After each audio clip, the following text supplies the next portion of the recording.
Começando mais um episódio do O Backstage. Obrigado por você estar assistindo aqui. É, é uma honra muito grande ter essa convidada no episódio de hoje, porque é uma história, vamos dizer, não vou falar que é só superação, é uma história maravilhosa.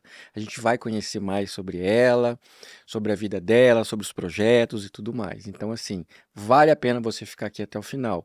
Se você está assistindo em primeira mão, você está no G-Prime TV. É isso aí. No G-Prime, todas as terças-feiras, às 13 horas, a gente tem um episódio novo, inédito. Então, se inscreve no canal, ative o sininho e fica antenado, porque não é só o Backstage. Tem outros programas, outros conteúdos bem bacanas, bem legais para você, sua família, enfim, fica antenado. E daqui uma semana esse episódio vai para dentro do nosso canal, o Backstage. Lá você pode assistir quantas vezes quiser, enviar para quem você gosta ou não gosta, mas é importante esse conteúdo, os cortes, enfim. Fica lá e você pode assistir todos os episódios. Outra coisa legal é que você pode seguir a gente também no Instagram, tanto da G Prime TV quanto do Backstage. Por quê? Lá a gente publica os cortes, a gente publica backstage do backstage, a gente bota as promoções, enfim, uma série de coisas que são exclusivamente aqui do making off do programa, tá bom? Mas eu não quero ficar aqui falando muito, porque eu quero aproveitar bem esse tempo e falar com ela, minha amiga Mariana. Ai, que prazer.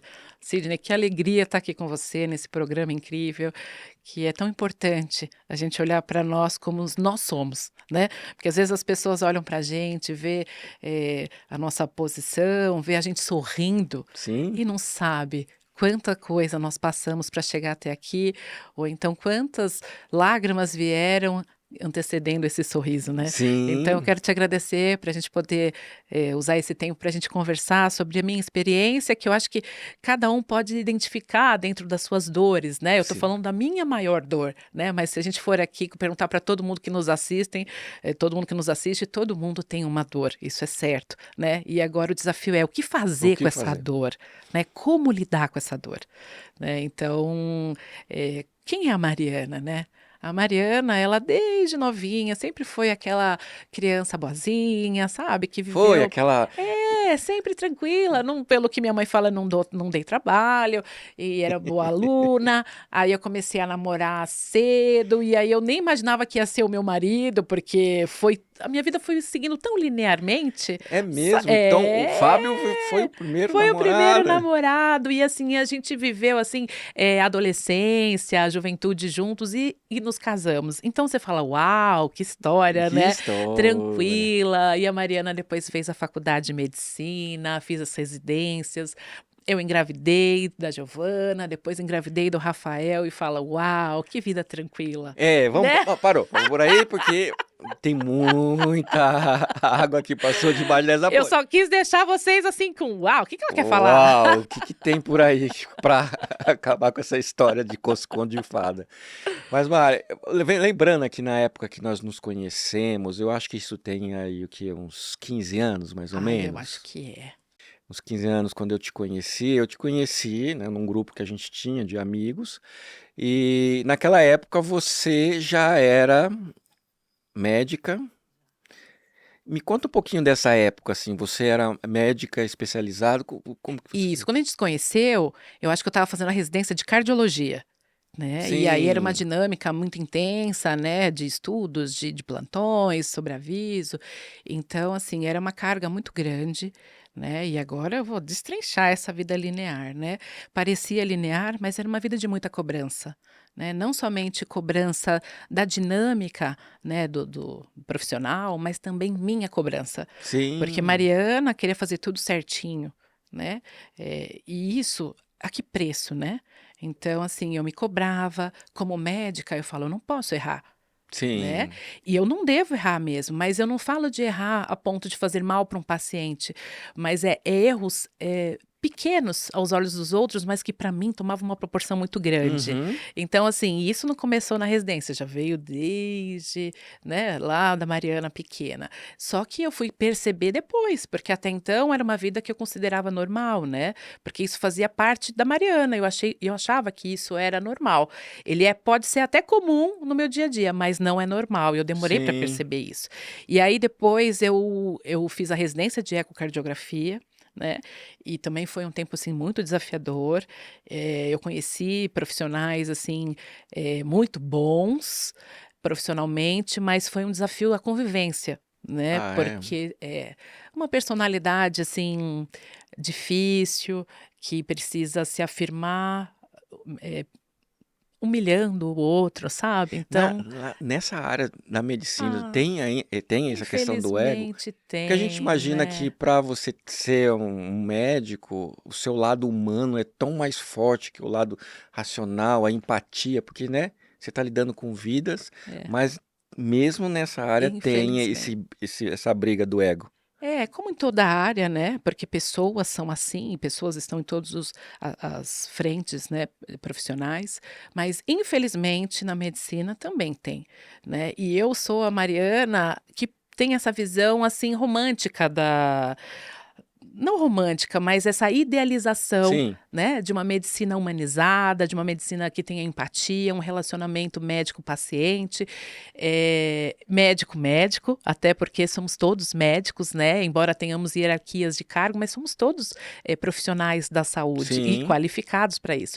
Então, assim, passei por exigências, assim, por cobranças, por situações que me desgastaram muito emocionalmente na residência, e eu pude entrar em contato com um quadro, assim, de depressão mesmo, sabe? Uh, De cobrança, de ver que aquilo que eu já tinha em mim, essa cobrança, foi exacerbada nesse período. Então, assim, eu entrei em contato com uma situação que eu não tinha vivido antes, que eu acho que culminou naquele momento da residência. Com situações que eu já tinha vivido ao longo da minha vida, mas eu não sabia lidar com isso. Mas ali eu pude perceber claramente que era um problema, né? Porque eu me cobrava demais, eu não podia errar. Ele falava assim: vocês não podem errar. Só que o erro faz parte, né? E sim, quando a gente fala erro, não é um erro absurdo, é um errinho. Que para ele cobrava muito da gente, porque nós estamos em formação, faz sim. parte da cobrança. Mas hoje eu entendo que tudo tem a ver com a maneira como nós fazemos isso, né? Não necessariamente precisa ser a maneira, eh, talvez assim como general, né?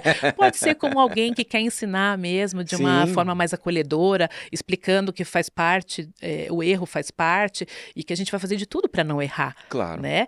E hoje, como mãe, eu uso essa experiência negativa que eu tive desse aprendizado para falar com os meus filhos de uma outra maneira.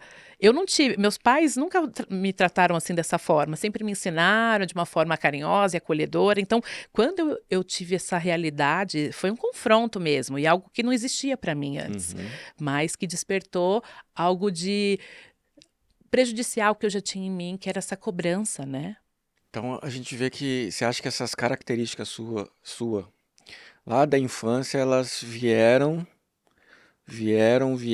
ao ponto de, mesmo adulta, você ainda ter essa na sua mente ainda, perfeição, perfeição, foi tudo certinho, boa aluna, É isso mesmo, eu não posso não, errar. não pode errar, Não não posso pode errar. errar, porque se eu errar, eu sou a pior pessoa do mundo, né? Uma Essas cobrança cobranças.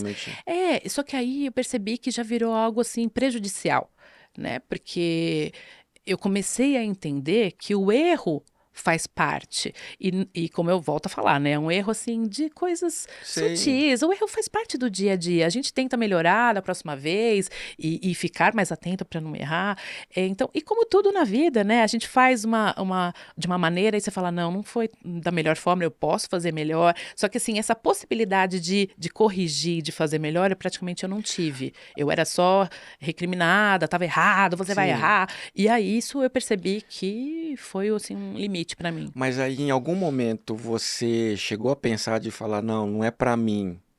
E isso a medicina, por conta da situação que você estava vivendo, ou você só entendeu que não era pra você o local assim? Teve uma hora que você falou assim, nossa, por que que eu fui escolher fazer isso? Eu pensei nisso. Porque eu entrei em conflito com aquilo que eu acredito, da minha visão de medicina, né? Porque eu falo, uau, não preciso. E também a maneira como eu lido com as pessoas. Sempre foi de uma maneira respeitosa, de uma maneira de tentar ajudar, de colaborar. Eu brinco que eu sou a irmã mais velha, então a gente já cresce com essa ideia de ajudar o irmão mais De novo. cuidar. Cuidar, né? E assim, e tudo bem, né? A gente ajuda e sem se sentir melhor do que o outro, né? Então, quando eu percebi esse tipo de atitude, eu falava, não, isso não é o que eu quero ser.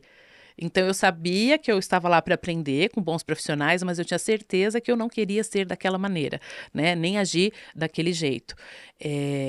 Então, foi um aprendizado, foi um amadurecimento, Sim. porque eu conheci novas realidades que no meu dia a dia, no meu meio familiar, no meu meio próximo, eu não tinha, né?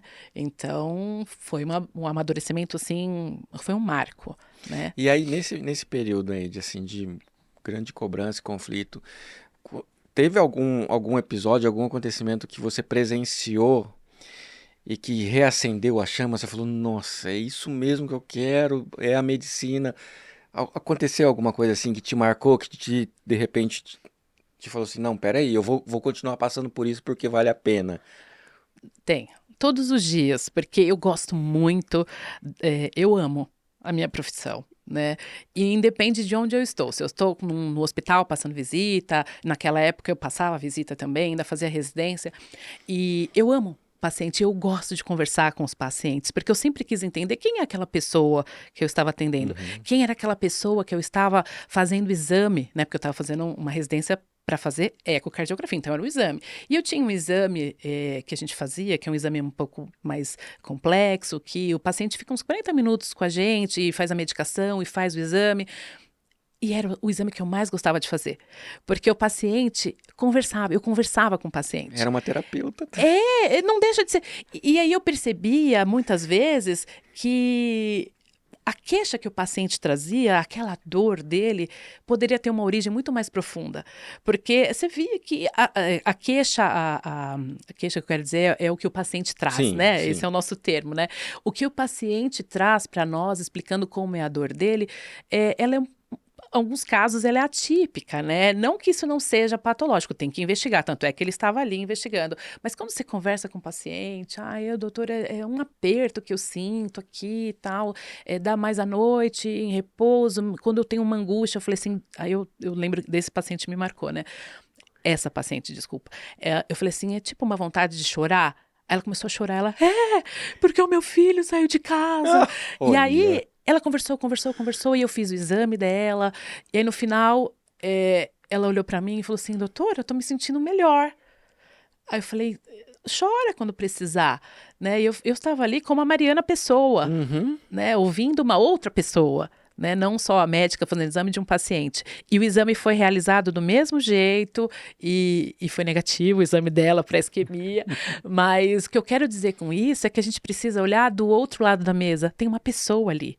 Né? Tem alguém que tem dor, tem alguém que tem sofrimento, assim como eu tive para chegar até ali. Né? Não que eu preciso ser a terapeuta das pessoas, mas a gente Sim. consegue olhar de uma forma mais empática, né? De uma forma além da dor, da queixa, porque na medicina, em geral, nós somos treinados para tratar doenças. Né? Muitas vezes a gente não é treinado para promover saúde e nem para olhar a Sim. pessoa de uma maneira integral. E aí entra a minha parte de quando eu me tornei paciente. Né? Eu pude contar com médicos assim, que eu falo que são os meus anjos da guarda, que são médicos assim que foram muito próximos, foram muito carinhosos e acolhedores na minha maior dor. Né? Mas eu pude ver a realidade de outras mulheres que não passaram por isso e que me fizeram, essas situações que elas relataram para mim, me fizeram lembrar o que eu vi lá atrás. E discordar daquela medicina e do que elas estão me contando, dessa maneira de Sim. atendimento que eu não concordo. E que eu preciso falar para elas que elas, enquanto pacientes, elas não precisam ter medo de perguntar para o médico o que elas têm. Elas têm que perceber que elas têm voz, é sobre a saúde delas. Então, elas Uhum. têm participação. Então, eu tornei uma defensora É. disso, né? Aí juntou a Mariana de hoje com a Mariana que viveu lá atrás, e eu acho que daí juntou essa minha visão toda. É interessante você contando esse episódio.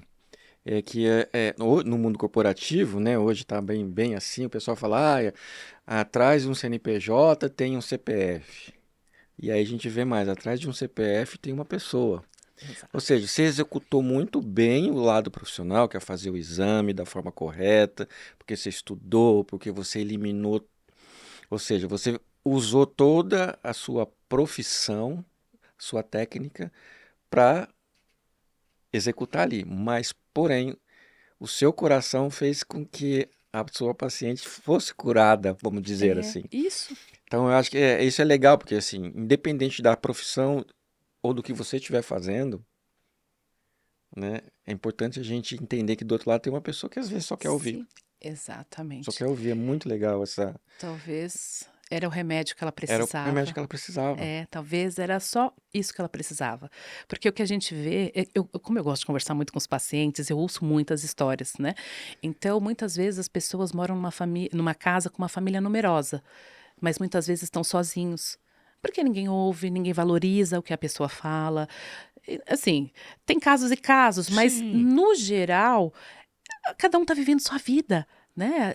E a vida tá tão corrida e a gente às vezes não tem tempo para parar para ouvir alguém, né? E o ouvir não é só ouvir coisas boas. Muitas vezes tem uma queixa ali no meio e a gente tem que começar a pensar de onde vem essa queixa, né? Às vezes ir além do que a pessoa fala.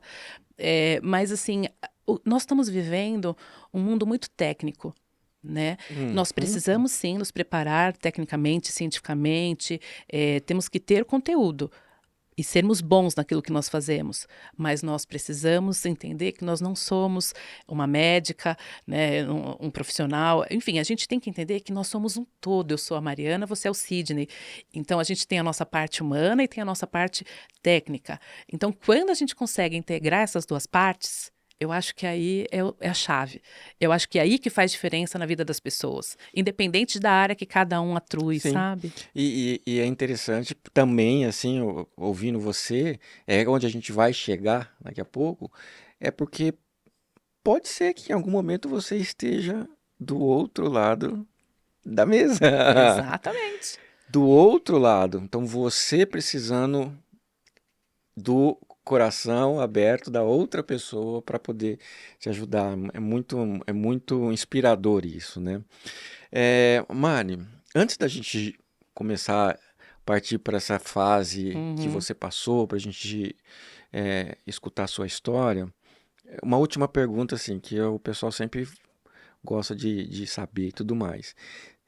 Você chegou a presenciar algum caso assim que você fala, gente, isso é sei lá, é um milagre. Eu pensei que estava morto e tá vivo. Você chegou a pegar um caso desse assim que você olhou e falou assim, meu Deus, Olha, eu não lembro de nenhum caso específico tão assim, forte assim. não, tão forte, até porque no final, eu já estava mais com a parte de exames, mas eu pude acompanhar pacientes gravíssimos da parte de diagnóstico, mas que viviam vidas muito significativas. Eu percebia que aquela pessoa falava com uma animação, e eu falava: "Gente, será que ela tem noção que o exame dela, o coração tem uma insuficiência cardíaca importante?", assim, tipo assim, querendo fazer com que a pessoa fosse aquele diagnóstico. E aí a pessoa vinha e me contava, e contou que viajou, e que virou vovô, e aquela história, eu falei: "Gente, a vida acontece apesar das doenças", porque aquela pessoa não é a doença, aquela Uhum. pessoa é uma pessoa única e ela tem todo um contexto, apesar da doença. E aí aquilo me marcou. Eu acho que é aí que está o milagre, né? O milagre é saber viver apesar das circunstâncias. Né? Então, não foi um caso assim, estava morrendo, ressuscitou, não. Mas eu acho que é uma espécie de, se eu fosse É, falar, ressuscitou emocionalmente. sim, Porque muitas pessoas, e aqui não é um julgamento, é só um alerta, né? sim, A gente às vezes tem um probleminha como eu tinha lá atrás e ficava me remoendo, me martirizando porque eu errei um pouquinho. Sendo que tem pessoas com doenças que até graves, né? E que vivem com significado, que vivem com um propósito de vida. E aí que está o milagre. Então, eu não sei se respondi que as pessoas não. gostariam, mas eu acho que isso é um aprendizado, né?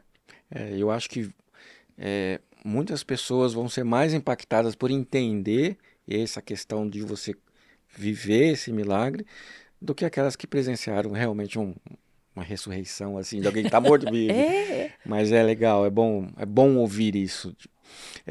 Aí a gente vai um pouquinho mais pra frente, porque a gente veio com a Mariana lá, filha perfeita, bichinho e tudo mais, casou, se engravidou, teve dois, 2 filhos, a Giovanna e o Rafael. Gigi e Rafael, É. e aí vinha fazendo residência e tudo certo, apesar dos perrengues, assim, todos vinham, e aí tava tudo perfeito, quase. Então, para quem olha, estava perfeito. Pra quem tava olhando as Para fotos do quem. Instagram, Exatamente, estava tudo perfeito. E eu achava que era assim que eu ia viver para sempre, porque eu estava fazendo. Eu trabalhava em bons lugares, eu estava com pessoas de referência, e eu achava que isso seria o restante da minha vida. Só que, no fundo, eu não estava querendo olhar aquilo que estava incomodando. Que eu falava, puxa, eu não quero mais trabalhar aqui nesse lugar, mas eu vou trabalhar. Porque como é que eu vou falar que eu não vou trabalhar ali? uhum, Então, assim, sabe essas situações? A Mariana certinha não queria o quê? Desagradar o outro, mas desagradava a si própria. Então, assim, eu não olhava isso. Eu achava que era assim que eu tinha que viver, né? Então, você falou de situações, né? A Mariana aqui, como conversa com o paciente, todo mundo falava que eu demorava muito, que eu era aquela médica demorada. Porque o que acontece? Eu fazia o exame, terminei. Aí o paciente depois vem, doutor, obrigada, tal, aí começa a emendar outra conversa. sim, Aí eu ouço, tal, claro, eu respeito o horário, mas eles falavam que, como me vinham conversando com o paciente, às vezes o paciente voltava, falava, doutora, outro dia um paciente voltou e falou assim: eu vim aqui para fazer um exame, mas eu ouvi o que eu precisava ouvir. Aquilo para mim valeu de tudo, sabe? Então, essas situações faziam as pessoas que me viam me considerar uma médica demorada. E aí eu falei, não, tem algo errado, não é possível, eu não demoro tanto assim, mas só porque eu converso com o paciente. E aí eu ouvi de um colega médico falando assim, Mariana, você não pode ouvir o que os pacientes falam. Eles falam demais, você precisa cortar. Aí eu olhei e falei, bom, isso diz respeito a ele, né? Eu falei, não, eu não acredito, né? Tudo sim, bem, às vezes pode falar demais, eu preciso cortar por causa do horário, mas eu tenho que ouvir, né? E tudo bem, não sei às vezes o que fazer com aquela informação, mas eu tô ali para ouvir, fazendo meu exame, tô ouvindo e tudo bem. Então eu falei, eu comecei a pensar, eu falei, gente, tá tudo bem por fora, mas eu tô me achando o patinho feio aqui. Eu sim. falei, num monte de patos, eu tô destoando em alguma coisa. Então, eu entrei assim numa vontade de mudança, sem saber como acontecer, como fazer, né? Até que eu adoeci. Hum. A Mariana super saudável, a Mariana super certinha, aí Médica, médica. dentro dos melhores hospitais. O Tipo pessoal acha que não, com assim, não eles tenho nenhum aqui, fator de parece que risco, todo dia quando sabe? entra, passa no raio-x, no PET scan e fala, ó, não tem nada. É tipo assim, é merecimento porque fez tudo certinho, Sim, nunca vai ficar doente, sabe? Esse pensamento fantasioso que a gente tem. sim. Até que eu fui fazer a minha primeira mamografia aos 37 anos, que a minha médica, que eu falo que é meu anjo da guarda, foi inspirada por Deus naquele dia, e ela falou bem assim pra mim, eu lembro certinho das palavras dela. Ela assim, Mariana, eu vou pedir os exames seus ginecológicos, né? E detalhe, tá? No meio da pandemia, eu como boa médica, eu como médica sou boa paciente, eu brinco, né? Eu fui lá sem ter nenhuma queixa, nenhum sintoma, nada alterado, fui porque era a época de eu ir. Como sempre vou no mesmo Rotina. rotina. E fui, aí ela falou, Mariana, eu vou te passar os exames, né? E ela falou assim, ela pensou e falou assim, eu nunca te pedi mamografia, né? Eu falei, não, eu sempre fazia só ultrassom de mamas. E como eu não tinha fator de risco e com menos de 40 anos, estava tudo bem. Aí ela falou assim: eu vou te pedir uma mamografia. Com 37 anos, porque aí a partir dos 40 anos a gente faz anualmente e já fica essa como parâmetro. Falei, maravilha, eu sei da importância dos exames de rastreio, né? E fui fazer, marquei os meus exames e fui fazer. Falei, gente, eu nunca fiz mamografia, vou fazer a primeira mamografia. Vai ser muito. Eu vou arrasar, porque todo mundo fala que dói. Eu falei, vou fazer. Aí eu fui e fiz. Aí eu vi que a pessoa que estava fazendo demorou muito, muito para fazer, e repetiu e repetiu. Aí eu falei, gente, alguma coisa tem. Mas como Hum, eu nunca fiz mamografia, vai que, né? Enfim. Porque como médica, a gente não passa por todas essas áreas, né? Então eu fui sim. lá como paciente mesmo. Aí fui fazer ultrassom de mamas logo em seguida. Aí a médica que fez ultrassom de mamas fez e também repetiu muito do mesmo lado. Aí eu falei, olha, eu tenho que perguntar, o que está acontecendo? porque tá demorando muito nessa mama. Aí a médica falou assim, eu vou chamar uma outra colega da mama também para ela ver, tal, para tirar uma dúvida. Aí chamou, aí outra colega veio e as duas me falaram, olha, Mariana, a gente viu na sua mamografia microcalcificações, então são coisas minúsculas, agrupadas, e aí até então tudo bem, fica tranquila. Uhum. Já estava quase morrendo, com o coração saindo pela boca, né? Porque o que vai diferenciar se é preocupante ou não é quando o pessoal da mama analisar para ver as formas dessas microcalcificações, porque o que não podem elas serem formas diferentes. Adivinha, a minha? Formas diferentes. À tarde eu já recebo ligação da minha médica falando que o laboratório ligou para ela, falar que era BIRADS 4, e aí eu tinha que, né, fazer a investigação.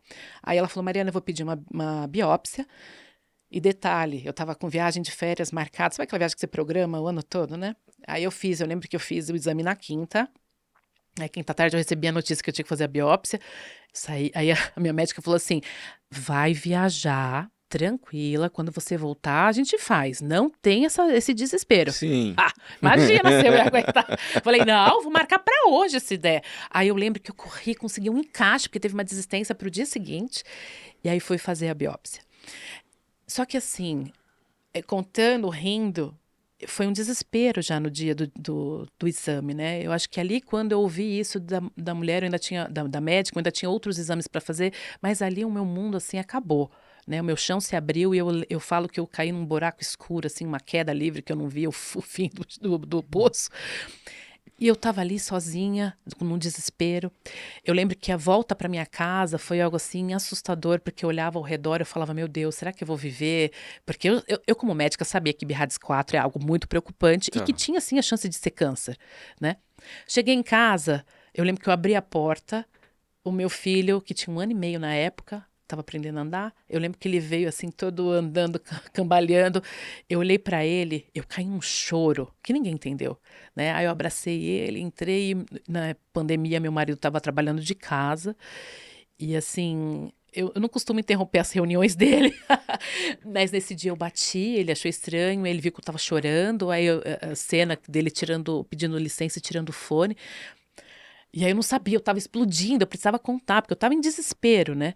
Aí eu contei para ele essa possibilidade de ser câncer, e aí ele falou, não, vai ficar tudo bem, só que eu sabia que Uhum. tinha esse risco. Aí eu recebi essa ligação, fiz a biópsia no dia seguinte, e durante a biópsia foi algo assim muito doloroso.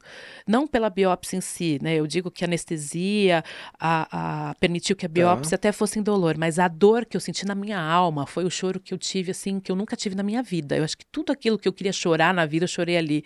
Porque eu acho que foi meu choque com a minha realidade.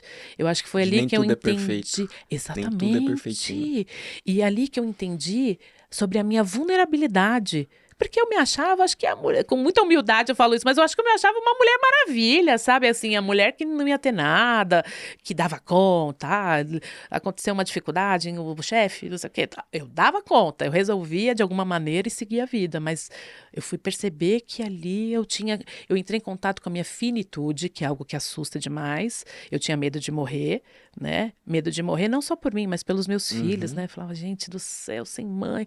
Foi algo muito doloroso. É, e aí a vulnerabilidade. Gente, eu tenho vulnerabilidade. Eu nunca tinha prestado atenção nisso. E aí eu chorei, chorei, chorei, chorei. Eu acho que eu chorei até a última gota ali. Eu falo que eu chorei tudo que eu tinha que chorar naquela biópsia, que foi algo demorado. Enfim, qualquer dia eu conto depois, para quem quiser, manda mensagem, eu conto como foi essa experiência. É, e aí viajei. Eu falei, eu vou viajar, a vida vai continuar. E eu com medo, né, ali desesperada. E no meio da viagem ia sair o resultado da biópsia. E eu lembro que eu estava num lugar na Bahia, né, num lugar, numa praia bem bonita. E eu falei assim, quando eu soube que eu ia receber a mensagem, né, a ligação com o resultado da biópsia, eu falei, eu preciso estar num lugar que eu possa lidar com isso. Sim. E aí eu fui em frente à praia e fiquei olhando para o mar e recebi a ligação da minha médica e aí ela falou para mim, Mariana, é um câncer. Eu sou mastologista e aí eu soube que o meu anjo da guarda era mastologista, então mais um recadinho de Deus falando, ó, tamo junto, né? E aí começou toda a minha jornada. E aí eu falei, não, tranquila, assim que eu voltar da viagem, a gente já programa tudo que é necessário para fazer para a gente operar. E depois que eu recebi o diagnóstico, Por incrível que pareça, eu acho que eu consegui respirar e falar: bom, eu já sei o que eu tenho, eu já sei o que eu preciso fazer, então eu vou aproveitar minha viagem. Porque até então eu estava naquele pânico, naquele fantasma, naquela dúvida, e hoje eu consigo entender que a dúvida muitas vezes é pior do que você receber o diagnóstico, porque você fantasia várias situações. Isso. E isso me consumiu demais. Então, eu falei isso pro meu marido via eu pulando na piscina com as crianças, tal, ele falava assim: não dá para acreditar. Ele não estava entendendo nada, né? E é uma doença que compromete emocionalmente não só a mulher ou só o paciente, mas toda uma rede de apoio, toda a família, né? Uhum. Porque desestabiliza todo mundo, porque é o medo de perder e ao longo do tratamento, da jornada oncológica, eu que pude perceber que enquanto paciente a gente fala, bom, beleza, é isso que eu tenho que fazer, então vamos fazer. Mas o familiar, ele se sente impotente diante do sofrimento do acompanhante, do parceiro, né? Sei. Enfim. Então, essa é a primeira parte. Ufa, deixa eu respirar para continuar. Ai, ai. Tem que se recompor aqui Não, mesmo. e foi uma sucessão de aprendizados, né? Porque aí eu descobri que eu tive que fazer mastectomia, que eu teria que fazer mastectomia, porque como eram microcalcificações, não era um nódulo somente. E aí, outro detalhe, né, que eu quero falar sobre as culpas, sobre as acusações veladas que muitas vezes a gente recebe, né? Porque muitas pessoas me perguntaram assim, mas você não sentia nada? Você não fazia autoexame? Aí eu, Sim. olha, eu fazia autoexame, a minha médica fez autoexame e estava tudo normal, porque não era um nódulo, né? Eu nunca ia descobrir isso no autoexame, se eu fosse depender só do autoexame. E aqui eu faço um parênteses para falar que o autoexame é bom fazer, Sim, mas o não mais só, né? importante é fazer uma mamografia e os exames de rastreio. Porque se eu fosse esperar alteração na mama de microcalcificações, nossa, eu acho que eu nem estaria hoje contando nesse Uhum. podcast. Então, foi assim um peso que eu recebi dessas falas e depois que eu percebi que eu estava respondendo muito para as pessoas e me justificando, não, eu examinava, eu fazia exames. Eu falei, gente, peraí, eles estão jogando uma culpa em mim. Eu falava, essa culpa não é minha, até porque eu vivi uma vida muito linear. Como eu tenho culpa? Eu sou uma pessoa saudável, né? E aí eu comecei a ver que entrou a culpa. Primeiro entrou a negação, né? Que eu falava, não, tá errado isso aí. Mariana Sim, saudável. você se negando, né? É, Negando algo de errado em você. esse resultado tá errado, vou fazer a biópsia, vai dar tudo certo. Aí a biópsia veio e confirmou. E a fase da negação, ela é natural que aconteça em todas as situações difíceis, assim como num luto. Eu estava vivendo o meu luto, né? O meu deserto ali, né? Então, aquela fase da negação, e depois veio aquela fase da revolta, né? Porque eu falava, como? Como assim? Isso comigo? Por que comigo, né? Deus, por que comigo? A revolta até com Deus, falando, Deus, fiz tudo tão direitinho, por que comigo? E aí entra a revolta até com as pessoas que falam isso para nós, né? Que você ouve tanta coisa, né? E a gente precisa, aí que eu afirmo, a gente precisa estar fortalecido emocionalmente porque a gente ouve muita coisa. E se a gente não estiver pronto para isso, a gente piora, né? E podendo prejudicar, inclusive, o nosso tratamento, Sim, porque nós precisamos fazer a nossa parte, sabe? Acreditar no que está sendo feito e ter pensamentos de otimismo positivo. Isso tudo ajuda, inclusive, no sistema imunológico, né? Agora falando como médica, mas voltando para paciente, é um desafio isso, né? E eu defendo isso, eu falo para as mulheres, falei, olha, essa culpa não é nossa. Porque muitas vezes eu falo assim, ah, você fumou, ah, você bebe muito, ah, você... Eu falava, poxa, eu não fumei, não bebi, beleza. Ah, não fiz atividade física. Tudo bem, mas quem faz atividade física também pode ter sim. câncer. Então você começa a ver que como é uma doença multifatorial, por mais que as pessoas às vezes falam, ah, mas você está acima do peso, você é sedentária.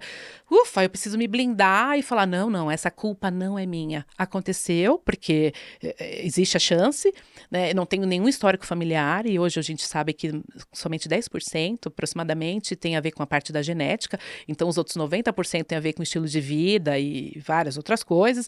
Então, eu falava, gente, primeira coisa que eu precisei entender é que essa culpa não era minha, porque senão era um peso ainda maior para Mariana que não queria errar, que não poderia errar. Como eu perdi o controle da minha vida e da minha saúde e tive um câncer? Então foi foi muito difícil para mim, né? Mas a minha maior dor não foi essa. A minha maior dor foi olhar para os meus filhos e eles estavam o tempo todo comigo. Até a tela do meu celular era a foto dos meus filhos. Uhum. Toda vez que eu olhava para a tela do meu celular, eu chorava. Porque a minha maior dor era ter um pensamento que era só meu, porque eu sabia que eu não podia contar para ninguém. Eu olhava para eles e falava, eles não podem me amar. Pensamento de mãe, né? Por quê? Eu falava, quando eu morrer por causa do câncer, eles vão sofrer muito, eu não quero que eles sofram. Então eles não podem me amar. Eu não posso ser uma mãe boa, eu não posso ser carinhosa, porque senão eles vão sofrer demais. Então pensa numa mãe do perfil Mariana, que é carinhosa, abraça, tá. Pensando isso.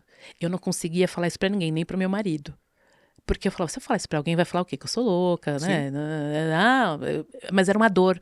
É algo era que uma me forma de, consumia. era um pensamento de proteção para eles, né? Total, é uma proteção, é um pensamento de uma mãe tentando proteger os filhos, mas olha o que passa na cabeça da gente. E aí eu remoí, isso me remoeu por muito tempo. Só eu sei o quanto eu chorei sozinha por causa desse pensamento, que era uma dor que me consumia, né, e me fazia viver na fantasia desse pensamento. E aí eu percebi como é importante a gente poder conversar com pessoas que passaram pela mesma situação que a gente. Uhum. Eu não tinha na família nenhum histórico, então para mim câncer era algo assim, câncer de mama era algo assim que eu jamais imaginei. A minha mãe tinha uma amiga que teve câncer de mama e que morreu por causa do câncer de mama jovem. Então a única história que eu teria para O me mais apoiar, próximo foi uma tragédia negativa. negativa. No hospital que eu fiz foi top o tratamento, mas eu não conversei com nenhuma mulher. Eu entrava, saía do meu tratamento, ia para minha casa. Então, assim, eu me senti sozinha, no meio de uma jornada, assim, dificílima, desafiadora. E aí, uma moça na igreja soube que eu estava com câncer e ela falou assim para mim, Mariana, eu descobri que você está com câncer, tô sabendo, e eu queria te falar que eu tive também, quando eu era mais nova. E aí, quando ela falou pra mim que já teve mais de 10 anos do câncer, eu falei, ai, a gente pode viver. Nossa, alguém sobreviveu à história. Então, assim, ali eu comecei a relaxar, assim, sabe, a ter um novo olhar sobre a doença, porque eu achava que eu não ia viver. Eu achei que ali tinha sido a minha sentença de morte, que eu Sim. não teria chance de viver, de sobreviver. E aí, na conversa com ela falou sobre várias situações que aconteceriam no meu tratamento, na cirurgia, na quimioterapia. Só que o que eu precisava ouvir veio no final da conversa. E ela falou assim: então, Mariana, quando eu descobri o câncer, a minha filha tinha a idade da sua. Aí ela até fez assim: só que você não vai acreditar o que eu fazia com ela. Nossa, a gente pensa cada coisa, né? Ela assim: você acredita que eu maltratava ela para que quando eu morresse ela não sofrer? Quando ela falou isso, eu comecei a chorar, abracei ela, falei: eu precisava ouvir isso porque eu não sou louca. Ai, nossa, aí aquilo me tirou um peso, me tirou uma Sim. culpa e me fez eu me senti pertencente, sabe, a um mundo que ninguém entendia, mas ela me entendia. Então eu brinco com ela dizendo que foi a partir dela que nasceu o Enlace, que é um projeto que eu tenho de apoio emocional a mulheres com câncer de mama. Porque a gente é muito bem tratada cientificamente, Sim. tecnicamente. A gente ouve falar muito sobre efeitos colaterais, a gente fala muito sobre as técnicas de tratamento. Se a gente procurar na internet, a gente vai ver cicatrizes, a gente vai ver vários relatos de efeitos colaterais, tal, mas ninguém fala como se sente na situação do câncer de mama. Quais são os nossos medos? Por quê? A gente já está tão vulnerável, mostrando para o mundo a nossa fragilidade, entre aspas, né? Uhum. Inclusive, foi a minha maior dificuldade foi ficar careca, porque doeu demais. E depois de muita análise de tudo isso, eu pude perceber porque era uma maneira de eu mostrar para o mundo que eu estava frágil. Sabe? Porque todo mundo ia ver a minha fragilidade através da minha perda de cabelos. Mas então, assim, a gente já mostra para o mundo que nós somos frágeis a ponto de adoecermos, porque nós somos super mulheres, que damos conta de tudo, cuidamos de todos, até da gente, mas deixamos em último lugar. E aí a mulher, ela não tem com quem falar, né? Ela não tem com quem se abrir e mostrar a fragilidade emocional. Né? E às vezes a gente fala com alguém próximo e a pessoa fala assim: ah, mas você descobriu. Não, não, não, você vai ficar bem, você tem que agradecer a Deus que você descobriu de forma precoce, você está fazendo tratamento com os melhores médicos. Isso tudo é verdade, mas não é sobre isso que dói. Então, assim, o que eu ouço das mulheres é que a gente não tem nem condições de contar para a nossa rede de apoio. Uhum. Primeiro, porque eles vão querer nos ajudar, na melhor das boas intenções, vão trazer esse tipo de fala, só que não é sobre isso que dói. E segundo, porque eu brinco que a gente faz o jogo do contente, né? Eu me faço de forte enquanto paciente para eu não dar mais preocupação para a minha rede de apoio, para os meus familiares, para que eles não sofram mais do que a dor que eles já estão sofrendo por minha causa. E eles, por sua vez, querem me passar apoio, querem estar presentes, mostrar que estão ali firmes e fortes, para eu não perceber que eles estão sofrendo, mas eles estão fragmentados, destruídos. Então, É um ciclo vicioso de engano a si mesmo, né? é. Dos dois lados. Mas a gente vive assim na sociedade, né? A gente não tem a condição de falar para o outro que está doendo, porque vários motivos. Às vezes a gente nunca foi treinado para isso e a gente não quer dar mais uma preocupação para o outro, só que nisso os dois estão destruídos, ninguém está se ajudando. E aí nasceu o enlace para ajudar esses dois lados. Isso. Agora eu quero entender. Chegamos nesse ponto.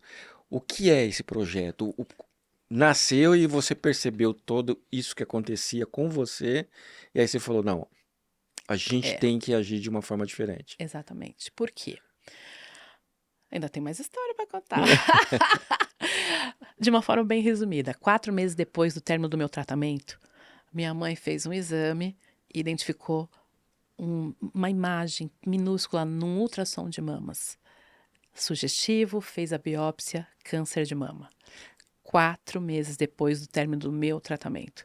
E aí a minha nesse mãe... seu tratamento foi aquele tratamento forte? Você já Foi. estava debilitada? Eu terminei, eu tinha fiz quimioterapia fez a com todos os químio, efeitos fez colaterais e fiz a radioterapia, tá? Inclusive, eu brinco, né, como médica, eu nunca tinha passado pela radioterapia, entrado na oncologia, meus conhecimentos de oncologia não me apoiariam para eu me sentir forte para fazer o tratamento. Mas eu tive tantas intercorrências na quimioterapia, e aqui também faço outro parênteses, né? Cada um é de um jeito, não necessariamente o que aconteceu comigo vai acontecer com outra pessoa, não. Mas eu tive intercorrências que quando eu fui fazer a radioterapia, eu estava com tanto medo que eu olhei para aquela sala, né, aquele aparelho gigante, falei, bom, esse aparelho vai me engolir, porque eu tava com tanto medo que eu lembro que eu chorei, assim, sabe, sozinha ali, naquela fragilidade, as pessoas me vendo com aquela cicatriz, e eu costumo dizer que a cicatriz, ela vai além da pele, ela dói além da pele, ela dói aqui na alma, ela entra em contato com conteúdos nossos que a gente nem sabia que existia, enfim, e aí, passei por toda essa trajetória, e aí 4 meses depois minha mãe recebe esse diagnóstico, eu recebi pela mamografia, minha mãe pelo ultrassom, daí eu falo da importância de fazer esses 2 exames casados, né? E aí minha mãe fez o tratamento, minha mãe fez a cirurgia, o dela foi só um quadrante, porque era uma imagem nodular, e fez só a radioterapia, não precisou fazer químio. Só que quando ela recebeu o diagnóstico, fui eu que falei para ela o resultado da biópsia, né? E choramos juntas, e eu lembro que eu falei assim para ela, eu falei, mãe, eu já sei o caminho das pedras. Eu acabei de passar por isso. Então, se precisar de peruca, eu lembro que eu falei assim, se precisar de peruca, eu já tenho. Olha, vai ficar linda, tal. A gente tentando rir, né, daquela situação toda. Você fazendo agora o outro lado, né? Total. Da pessoa que tá do Aí eu lado, me tá vi o quê? De um sofrendo. outro lado da mesa, né? Sabe que o médico, a paciente, agora acompanhante. agora minha mãe... Doeu demais em mim, porque eu falava, gente, eu passei por isso, eu sei como a gente sofre, emocionalmente e fisicamente. Aí, minha mãe terminou o tratamento e tá ótima. Né, a gente fez uma festinha comemorando e tal, e aí a gente tomando um café juntas depois, ela falou assim, sabe, Mari, para mim foi mais fácil passar por tudo isso depois de você ter passado por essa situação, porque você me deu apoio, e eu me senti muito segura para isso. Eu falei, ai mãe, eu sei, porque eu senti falta disso. E aí eu falei assim, sabe mãe o que eu queria? Eu queria dar o meu telefone para uma mulher que estivesse passando por esse tratamento, para ela me ligar, para a gente conversar, para eu ser um apoio dela, para eu ouvir, para eu contar minha história, ela conta dela. Eu não quero dar conselho para ninguém, eu só quero falar da minha história e eu ouvir a dela, ouvir o que ela precisa falar. Aí minha mãe, né, nossa, eu também queria fazer isso, eu queria poder ajudar, de repente, uma mulher que não tem condições de pagar um ultrassom. Eu falei, já sei, mãe, vamos fazer um projeto, vamos cuidar de mulheres. Só que a gente achou que a gente ia cuidar de amigas só, assim, algo pouco. E aí tomou uma proporção. Na live inicial, né, que é a primeira live que eu fiz na minha vida, tinham 97 pessoas assistindo ao vivo, e o tempo todo eu falei, gente, eu nunca vi isso, né, eu achei o máximo, por quê?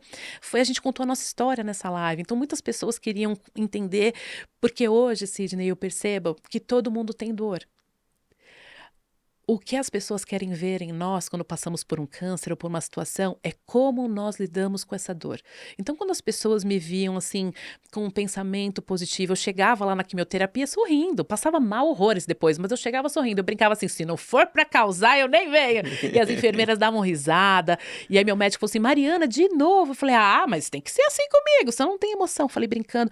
Então, assim, também era uma necessidade minha de eu poder lidar com aquilo, mas pelo menos ficava um pouco mais leve, né? Sim. Então as pessoas olhavam aquilo e não acreditavam. E aí eu via coisas do tipo que não se deve falar para paciente oncológica, eu falava assim, nossa, nem parece que você teve câncer. Ai, a pessoa quer me ver o quê? Rastejando pelo chão, chorando nos cantos. Sim. Então, assim, aí que tá, sabe? A gente precisa entender onde está o propósito da nossa vida. Onde está baseada a nossa alegria? Né? A gente tem fé, eu acredito em Deus, então eu sabia que Deus estava comigo, apesar de tudo, e que a minha alegria não depende das minhas circunstâncias que eu estou vivendo, né? Eu sei que Deus está comigo, Ele está, apesar de tudo, Ele vai passar comigo por esse vale. Então, assim, eu queria lembrar as pessoas daquilo que dá esperança para elas.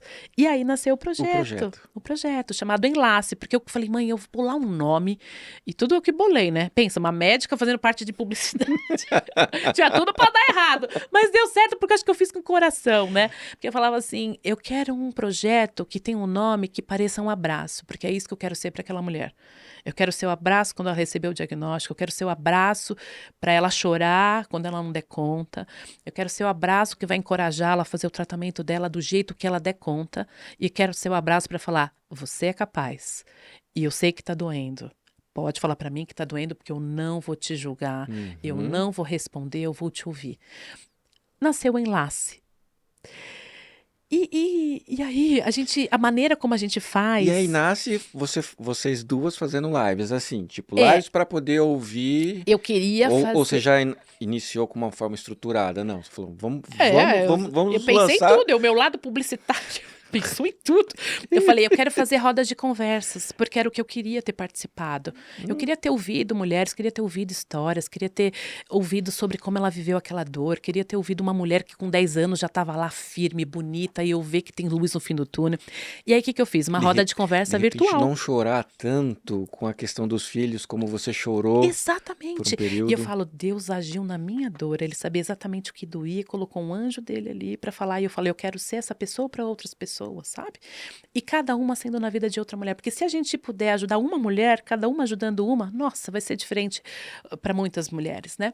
E aí, o que eu faço? É um projeto totalmente voluntário, e aí a gente faz rodas de conversas virtuais, né? Pelo Zoom, Sim. né? Então participam mulheres de todo o país, tem mulheres de fora do Brasil que participam, inclusive tem brasileiras que fazem o tratamento fora do país e que sentem falta desse acolhimento daqui.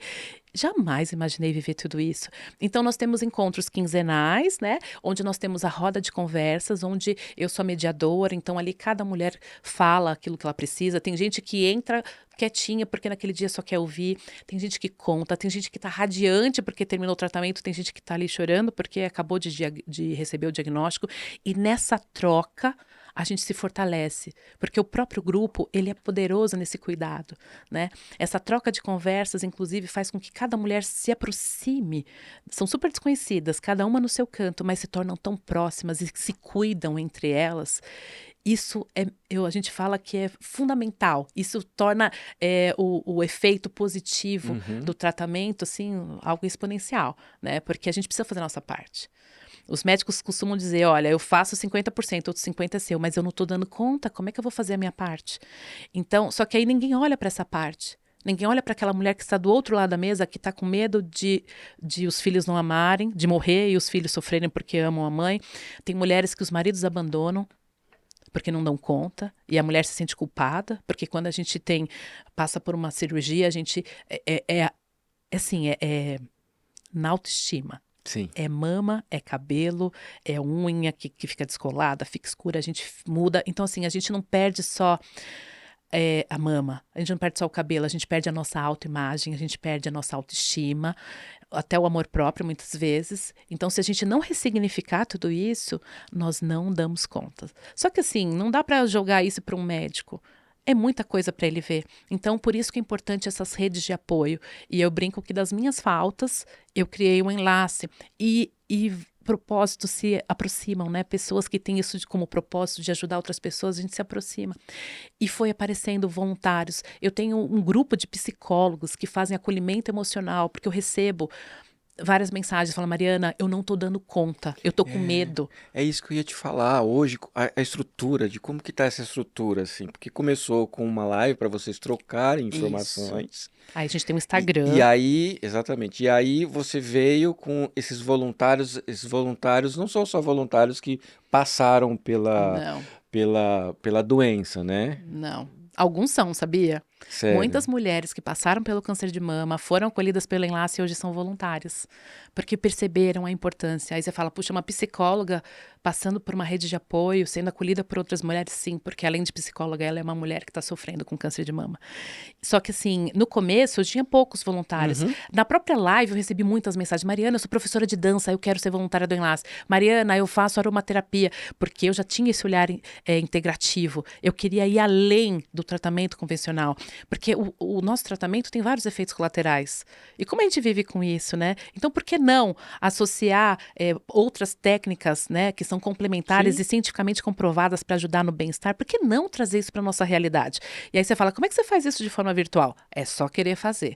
Por quê? A gente faz escalda-pés de forma virtual. Cada mulher separa a sua bacia, a gente fala o que elas precisam, cada faz, a gente tem um relaxamento e faz. Como é que você faz massoterapia? Ah, tem também. Ela ensina o ponto, a gente aperta para ajudar na dor de cabeça, na náusea. Ah, e ontem a gente teve encontro e aí teve aula de ginástica virtual. Virtual. A gente falou sobre a importância da atividade física no tratamento do câncer de mama e nós fizemos ali atividades que todas as mulheres podem fazer dentro da limitação. Então aí Fisioterapeuta, os profissionais de diversas áreas também vieram para muito. poder fazer essa rede de apoio, Me também dar surpreendendo. ferramentas. Exatamente, isso me surpreendeu, Sidney, porque quando eu conversei com a minha mãe ali, eu jamais pensei que ia tomar essa proporção. Como eu falei, eu achei que ia ser só alguma amiga da amiga, um Uhum. grupo de mulheres. E aí foi chegando, as mulheres começaram a entender, porque as minhas postagens era sempre passando esperança, é sempre falando você é valiosa. Eu sempre falo para elas, você é valiosa, porque o marido foi embora. Tem uma moça que a mãe abandonou dizendo que aquilo era castigo. E como é Nossa. que você acolhe uma mulher dessa que chega? Eu falei, olha, isso não é sobre você. A culpa não é sua. Você é valiosa, você vai dar conta, você não está sozinha. Você pode ter sido abandonada por todo mundo, mas você tem um grupo. E esse grupo, nossa, a gente ligava cada hora, era uma mandando mensagem. Então, assim, quando todos vão embora, o enlace está ali. Quando o médico fala algo assim que não soa bem, que ela sai ali chorando porque ela não se sente nem capaz de tirar uma dúvida com o médico, o enlace está ali. Porque nós temos profissionais também que são voluntários e que podem responder dúvidas simples que as mulheres no SUS, o que eu ouço delas, né?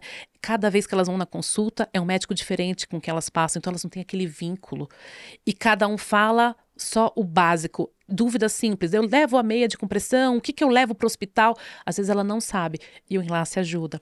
Então, o que nós temos? Nós temos o Instagram, que Tá. muitas entram pelo Instagram, Que é Instagram, é arroba @projeto _enlace, enlace. tá? Tá. E temos também um grupo de WhatsApp. Nós temos o WhatsApp do projeto, que depois eu passo para vocês. Até no Instagram tem. Isso, a gente coloca aqui Isso, porque também. sou eu que respondo, às vezes demora só um pouquinho, porque além de tudo eu ainda trabalho, eu sou mãe, mas eu dou conta, porque isso é um filho, eu falo que é um filho, sabe? Tá. E aí eu recebo muitos pedidos de ajuda por WhatsApp, e aí como a gente tem um grupo de psicólogas, na hora eu já encaminho para elas e falo, eu preciso de alguém com disponibilidade para acolher essa mulher. Uma mulher mandou mensagem, um exemplo, porque eu preciso exemplificar, porque às vezes a pessoa fala, Sim. eu vou mandar mensagem falando sobre isso. É, sobre isso. Porque às vezes as mulheres falam assim, é bobo. Não, não é bobo. Você tá doendo, é importante para você. E não importa se parece bobo para os outros, a gente tá falando sobre dores, né? Eu te entendo. E não julgo, porque isso é um importante, porque a gente não quer ser julgado, né? Já é tanto julgamento no mundo. Uma mulher mandou mensagem falando assim, passando pelo meio do diagnóstico, né? Tratamento, ela falou assim, meu namorado acabou de terminar comigo. Eu não aguento, eu não paro de chorar, eu tô há tantos dias chorando. Eu falei, pera um pouquinho. Aí uma psicóloga, com a disponibilidade dela, marcou um acolhimento emocional gratuito. E tem o acolhimento e acolhe ela naquela dor e elas conversam e fazem estratégias para lidar com Sim. isso. Então, assim, essa é a nossa função. é acolhimento emocional. A gente não fala sobre a doença, não romantizo a doença. Porque, por exemplo, quando a mulher chega, eu vejo muito na internet, câncer luminal A, triplo negativo. Eu não sou o meu câncer. O câncer até apareceu, mas eu nunca fui ele. Então é isso que eu falo para ela. Quando elas entram, eu nem pergunto se é luminal, se é triplo negativo, se é HER2. Não quero nem saber. O que me importa é quem é a Mariana. Você chegou até o enlace, eu quero saber quem é você. E você faz parte, você é valiosa. E o slogan que eu bolei, porque eu sou publicitária agora, é Unidas pela Beleza de Viver. Porque é sobre isso. Eu quero falar que a vida dela tem valor, que a vida dela, ela continua tendo a beleza apesar do câncer. Porque muitas mulheres, quando vivem toda essa situação, né, todas essas mutilações, todos esses lutos, acham que chegou o fim. Eu passei por isso. E tem muita coisa. Escrevi até um livro. Escrevi até um livro Aqui. chamado Do Outro Lado da Mesa. Do outro lado da mesa. E que faz a gente refletir, fica aqui me refletir. Eu tô aqui pensando, começando lá a relembrar do nosso início de conversa, que você estava como médica e você falou daquele senhor que, apesar da doença, a doença não era ele, mas a Não. forma como ele tinha a sua emoção, a sua alegria. E agora você do outro lado, eu fico imaginando assim, você já parou para pensar que essas coisas que aconteceram nesse percurso te prepararam, vieram te capacitando para o que você consegue hoje levar para tantas mulheres? Você sabe que quando eu comecei a escrever um livro, que eu jamais pensei em escrever um livro, mas isso me veio com uma certeza. Eu falei, eu vou escrever um livro e vou falar sobre todos esses aprendizados. E eu vou falar, que é uma frase que eu costumo brincar com todo mundo, eu falar, a minha doença me curou de mim. Ela me Forte. possibilitou, eu falo que é um processo de vida, morte e vida. Eu vivia uma vida comum, eu precisei experimentar uma situação que quase me fez acreditar que eu ia morrer para eu poder viver uma vida com um propósito maior, com significado, com significado Sim. e para algo muito maior. Eu consigo enxergar a beleza nas coisas da vida, simples da vida, porque a vida é tão corrida. Se a gente não parar para pensar, hoje eu vou arrumar a mesa do meu café da manhã, eu quero que esteja tipo assim, de hotel. Por quê? Porque a gente merece. Eu tirei todos os copos, copo de requeijão, copinho. Na minha casa agora é taça. Porque eu falo, eu brinco, a vida é muito curta pra gente tomar água em copo de requeijão. Tem que ser água na taça. Eu falo com as meninas, vocês estão tomando água na taça? Aham. São brincadeirinhas só pra gente entender que nós merecemos o melhor. Porque a gente muitas vezes quer dar o melhor, oferecer o melhor pro outro. Quando os outros vão na nossa casa, a gente quer usar tudo do melhor. E no nosso dia a dia a gente usa copinho de requeijão com uma faca quebrada. Sei lá, tô dando exemplo. Porque a gente não se valoriza a ponto de entender que o melhor é para nós. Quando nós somos bem cuidadas, nós nos cuidamos, podemos cuidar muito mais do outro. E aí eu falo, por que não se fala sobre isso? Porque a gente não é treinado a falar sobre Sim. isso, né? E aí no livro eu No trago várias livro, experiências, eu trago a parte científica também, comprovando da importância de rede de apoio, de um olhar integral, porque agora eu estou migrando para a medicina integrativa, para a medicina do estilo de vida, porque eu sou a prova viva de que isso foi fundamental para o meu tratamento. Em nenhum momento eu falei sobre cura. Eu estou no processo de remissão. Eu não estou falando da cura da doença. Eu me considero curada. E todo dia eu tenho que acordar e falar, eu estou 100% curada. Para eu poder viver tranquila. É uma oscilação. Um dia eu acredito que eu estou 100% curada e sim. no outro dia eu acordo falando que não vai dar certo. E essa é a realidade de muitas pessoas, né? Eu estou falando do câncer, mas cada um tem a sua dor. Então, a gente precisa ter esse olhar, sabe? E eu quero mostrar aqui que existem outras maneiras da gente viver essas situações, através da oncologia integrativa, através de redes de apoio, mostrando a importância disso para a parte emocional da mulher. E o quanto cuidar da parte emocional mental é fundamental para o tratamento. Porque às vezes a gente acha que é só tomar a quimioterapia, a radioterapia, e tá tudo certo. É muito além disso, porque nós somos muito mais do que uma doença. E hoje, se uma mulher precisa dessa rede de apoio e quer chegar até vocês, então é pelo Instagram Isso. e pelo WhatsApp que a gente está colocando aqui também para fazer essa divulgação. E se tiverem profissionais ou pessoas que querem se voluntariar e colocar à disposição, também é o mesmo canal. Isso, é o mesmo canal. E a gente depois que faz o acolhimento, porque cada mulher que entra, a gente conversa para tentar entender, né? Às vezes ela quer conversar individualmente. Às vezes nem todas conseguem conversar no grupo. E tudo bem, porque cada uma tem o seu tempo, né? Cada uma tem o seu tempo de aceitação, cada uma tem o seu momento para falar, porque a gente não dá conta, como é que eu vou contar para alguém, né? Então, assim, às vezes a gente faz conversas individuais, às vezes no grupo. Então, assim, todas as mulheres são acolhidas dentro daquilo que elas dão conta, né? Mas todas são igualmente, fazem parte do grupo. Inclusive, a gente tem um grupo de WhatsApp, né, que quando elas querem fazer parte, porque, por exemplo, acabei a quimioterapia, aí manda foto, aí todo mundo, parabéns, porque é importante essa celebração. Eu vou dar um exemplo do que eu conto no livro. Quando eu acabei todo o meu tratamento, terminei a radioterapia, tchau, a última radioterapia, tal, parabéns, tchau, fui embora.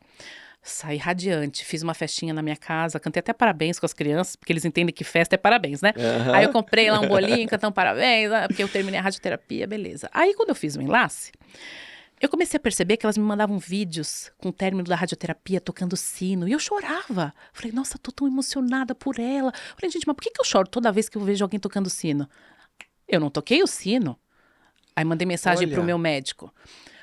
Por que eu não toquei o sino quando acabou o meu tratamento? Aí ele falou, então, Mariana, geralmente toca quando acaba a radioterapia. Pergunta pro radioterapeuta. Aí, pro meu radioterapeuta, por que eu não toquei o sino? Veja bem, Mariana, não é tão simples assim. A gente pode um dia conversar. Aí eu, não, tudo bem. Às vezes, a ciência, ela afasta um pouco a humanidade do profissional. Não estou falando do meu médico, eu estou falando do todo. Porque quando a gente toca o sino, para algumas pessoas, está associado à cura. Só que o sino, para a gente que está passando pelo tratamento, é uma esperança de cura. Mas é uma celebração da vida. É uma celebração de que a gente deu conta de chegar até ali. Porque não é fácil passar pelos efeitos colaterais. É uma jornada longa. Só que assim, a gente chegou até ali. A gente tem o direito de celebrar. É como se fosse um grito de libertação. Falar, acabei, dei conta de chegar até aqui. Eu brinco, eu falo assim, eu já sei porque eu não toquei o sino, porque eu acho que eu ia arrebentar o sino. Eu não aguento mais. Eu brinco, eu falei, eu acho que eu ia arrebentar. Foi por isso que não me deixaram tocar o sino. Mas eu falo para as mulheres, eu falei, não tocou o sino? Toca o sino do teu coração, sabe? Que na minha cabeça eu já tinha tocado o sino. E eu falava tanto isso para as meninas que no dia que a gente fez um encontro presencial, elas me levaram um sino para eu tocar. É sobre isso.